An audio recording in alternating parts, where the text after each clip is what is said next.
People call me Darth Silver and all these things, but silver has been correlating more with copper than gold lately. Like you can do the math on that. They still correlate all three, but it's striking to see silver correlate more with copper than gold, and that's telling you something about silver's industrial side. And I think it's a mistake to just ignore that. But recently, silver has been, it's got its monetary metal mojo back. It's been correlated much more with gold. It's been moving strongly with leverage to gold. And so I can't ignore that. In recent market developments, precious metals analyst Lobo Tiggre has reaffirmed his bullish stance on gold and silver, even as these metals face short-term pressures. Tiggre, known for his insights into commodities markets, particularly gold, silver, and uranium, maintains that gold remains a top pick for investors. Gold prices have shown some weakness recently, easing Tuesday due to a stronger dollar and higher bond yields. However, Tiggre's optimism persists, buoyed by expectations of potential U.S. Federal Reserve rate cuts in September and ongoing geopolitical tensions in the Middle East. These factors have helped stabilize gold prices following a sharp retreat in the previous session. The precious metal's appeal as a safe haven asset during economic uncertainties and its tendency to benefit from low interest rate environments underpin Tiggre's bullish outlook. This perspective aligns with the broader market sentiment, as evidenced by recent statements from Fed policymakers. While they've pushed back against notions of an imminent recession, they've also acknowledged that rate cuts may be necessary to avoid such an outcome. Interestingly, Tiggre has added silver to his shopping list, noting its recent resurgence as a monetary metal. He observes that silver has been correlating more strongly with gold and exhibiting leveraged movements alongside it. This renewed interest comes despite silver's recent price struggles, with the metal experiencing a significant drop of over 5% in Monday's European session, falling below $28 to hit a nearly 3-month low.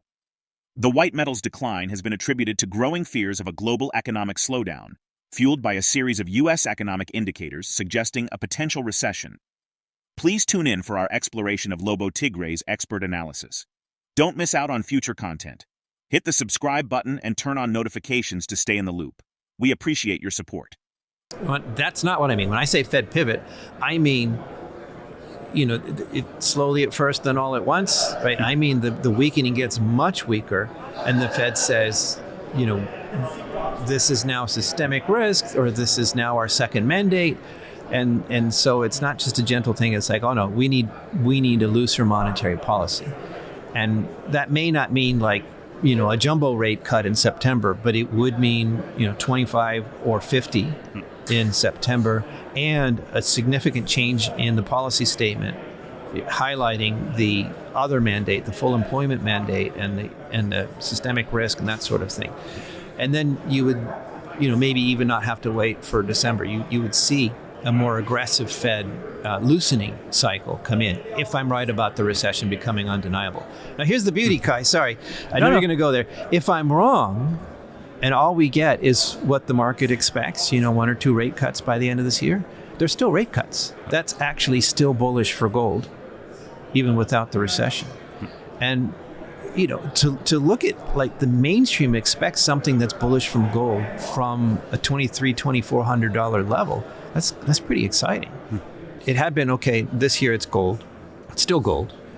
But I've added silver back into the mix because silver has been, people call me Darth Silver and all these things, but silver has been correlating more with copper than gold lately. Like you can do the math on that.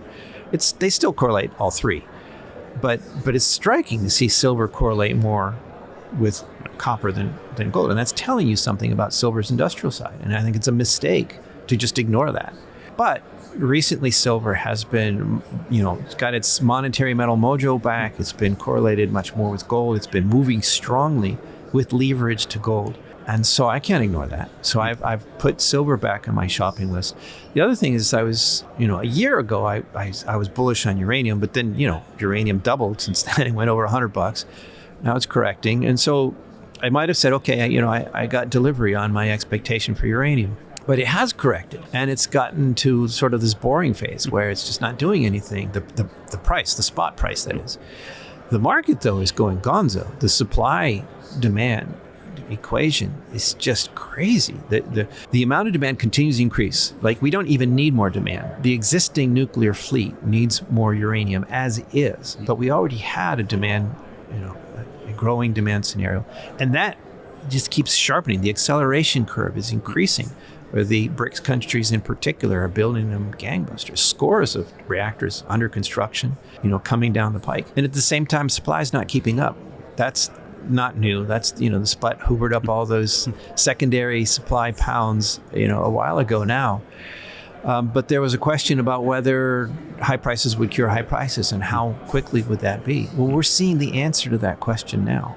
So what I'm saying is uranium has gotten really exciting again, but sort of in a stealth mode. Since the spot price isn't moving at the moment, people got bored with it. Their attention has wandered off. I think that's fantastic. Anybody who missed the big uranium, surge last year, I think this is your next best time to get in. So that would be my talk this year. I'm still in Team Hard Landing, as you and I were discussing before, extremely bullish on gold. If I'm wrong about that, even the Fed is saying it's going to cut this year. That's bullish for gold too. So it's either bullish for gold or really bullish for gold. I'll take that trade, right? And add silver in there and uranium. So that would be my talk, my three favorite metals for this year. Maybe, not breathtaking the original, but for what it's worth, I don't say the same thing every year. And that's what I would have said this time. Yeah. As global economic tensions mount, the United States faces an increased risk of recession, a scenario that could potentially benefit the BRICS alliance in its quest to reshape global finance. Recent market turbulence, including a $2 trillion stock market crash in the US and Japan's record single-day loss, has heightened concerns about the fragility of the world's largest economy. Goldman Sachs, a leading financial institution, has recently updated its recession forecast, raising the probability from 15% to 25% within the next year. This adjustment reflects growing unease about the U.S. economic outlook and potential ripple effects across global markets. Amidst these developments, financial analyst Lobo Tiggre offers a nuanced perspective on the situation. While Tiggre believes a hard landing or recession is likely, he stops short of predicting a greater depression. Tiggre's outlook aligns with a growing consensus that economic challenges are on the horizon. However, he anticipates a proactive response from policymakers once the recession becomes undeniable. According to Tiggre, this response will likely involve aggressive monetary and fiscal stimulus measures to cushion the economic blow and spur recovery. Let's get back to the interview. With the caveat that as soon as that becomes undeniable, the money helicopters fly again. So I'm not saying greater depression, and for that to happen, the powers that be would really have to lose control. Like the money helicopters would fly, rates would drop, and more stimmy checks would come out from Congress, and it wouldn't work. Like if they did that and the economy still tanked, and then you could get the greater depression that Doug Casey's been talking about, and so on. But I don't actually expect that right now. Twice bitten, 5 times shy on that one. It wouldn't mean that U.S. be completely cut off from the debt market, I think, if that were to happen.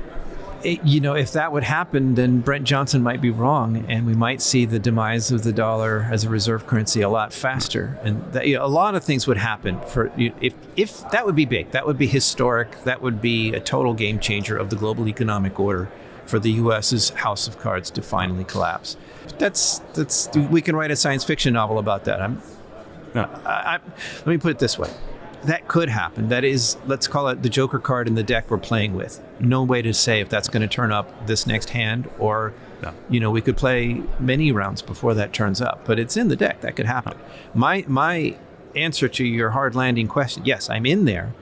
But my point is that I think they'll try to paper it over. They've shown, a great deal of success doing that. They've trained the stock market to think bad news is good news. So undeniable recession could actually make the S&P 500 soar to 6,000 or something, or we could be talking Dow 50. We're not that far off, right? Well, okay, right. So make it 7,000 or something, whatever. We could see truly, we think everything now is in ludicrous mode. That Elon Musk ludicrous mode button, right? Even that could be nothing compared to what happens if seriously bad news is treated as good news on Wall Street. So I don't want to get distracted with Wall Street. The point, though, for us as resource speculators, gold, silver, copper, uranium, all these other metals that we like in our mining stocks, is that if instead of going through the meat grinder in the recession, we get the money helicopters flying and we get a reflationary boom, the recession could be the thing that sparks the next big leg up. So in a way, they're making a kind of a bullish case, even for industrial metals. And my only hang up there is, and again, the practical takeaway is, we have to have that undeniable recession first. They're not just going to inflate this next huge bubble because Joe Biden wants to get elected again. He's unelectable now anyway, never mind. We don't have to go down that rabbit hole. The point is that it has to become undeniable first. That's what I mean by hard landing. And then once it becomes undeniable, I do think we see a major pivot, not just the Fed, and that has me actually very bullish. I think it's extremely inflationary. It's very bullish for all the things all our dear audience holds dear. As 2024 unfolds, the global economy stands at a crossroads.